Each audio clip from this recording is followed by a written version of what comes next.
Hello there everybody, this is Jorge Varela for thebuttonsmashers.com, and here's our video review of Danganronpa 1 and 2 Reload for PlayStation 4. The short version of the review goes like this. It's a fantastic pair of games. Not only are they very well written, but also captivating, thought-provoking, and in my opinion, important. The PS4 re-release adds a couple of small improvements and makes the already great games even better. It's a fantastic entry point for people like me who are new to the series, so I suggest you go get them. And now the long version of the review goes like this. I had an incredibly difficult time playing through Danganronpa 1 and 2. In the same way that someone might hesitate to watch a horror movie at the theaters, I had that same emotion when I was assigned to review this PS4 re-release of the beloved series that I knew nothing about. The subject matters, along with the juxtaposition between murder and how lightly the game's villain takes it, made me feel very uncomfortable, almost disgusted, to the point that I never wanted to play this ever again. However, this only serves to give more credit to the outstanding writing and depth of the characters on display to make me care so much. I hate these games for making me feel the way that they do, but that very same hatred is what makes me realize how important and amazing they are. Danganronpa 1 and 2 Reload is a PlayStation 4 re-release of the original two games in the Danganronpa series, which are visual novels that first came out on PSP, then on PS Vita.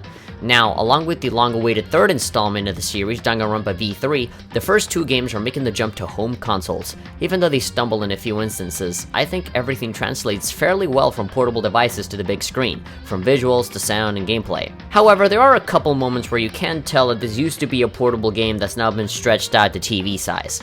There are many objects in the rooms and environments that either look fine or super stretched out to the point that I only saw a pixelated mess of what I think was a kitchen appliance. It's almost reminiscent of when something gets censored on television, but instead it's tiny objects that were already pretty damn tiny on PSP and PS Vita to begin with. Even in many of the character portraits, you can see a tiny bit of jags and rough spots, but a good job was done overall to make them look like they were meant for consoles this whole time. In the visuals department, the game's stylish use of bright colors is still very pleasing to the eye. It's a very simple style, but it creates very effective character designs.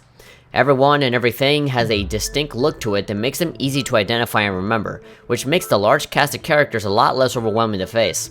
Speaking of memorable, the voice acting in both games is top-notch, with many recognizable actors from Doraemon, Neon Genesis Evangelion, and even the Persona games, the franchise that everybody constantly references when talking about Danganronpa.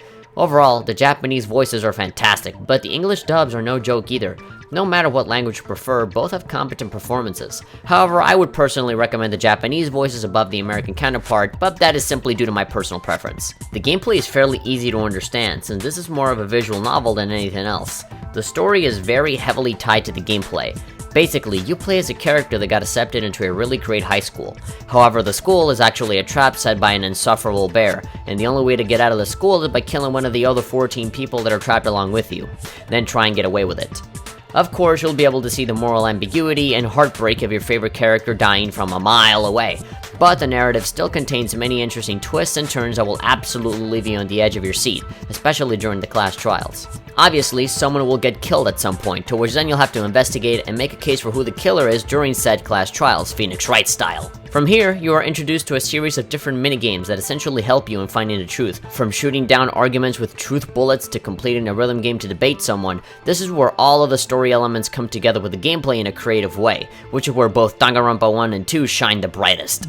Obviously, the sequel gets many improvements to these sections, but the main idea is still intact in both, so don't worry too much about having to relearn how to play when transitioning between games.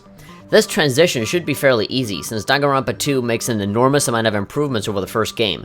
This is immediately noticeable in the interface, menus, and even how one traverses the environment.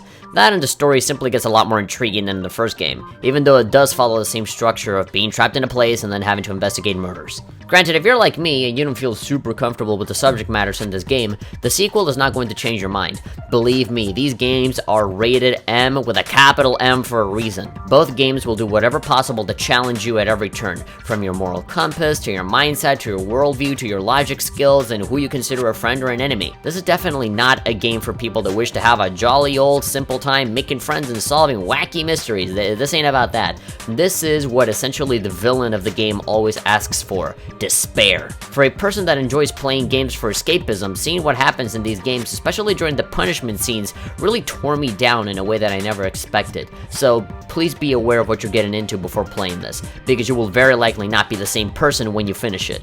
Which brings me to another small thing. There really isn't anything here that's new for veterans of the series, except for when you beat each game once, which opens up a new mode that allows easier socialization. There really isn't anything here that's new for veterans of the series, except for when you beat each game once, which opens up a new mode that allows easier socialization with all the characters. Other than that, it's still the same Danganronpa as always, making this re-release better served for newcomers rather than hardcore fans. I could be talking about both games all day, but it is pretty safe to say that if you consider yourself strong enough to take in the subject matters of both games, then go right ahead. Despite what I've said, I still think this is a game that's worth playing. It's compelling, it has great writing, and both looks and sounds awesome. If you're not a complete sissy like me, then maybe you'll survive the killing game and still be mentally stable to talk about your experience.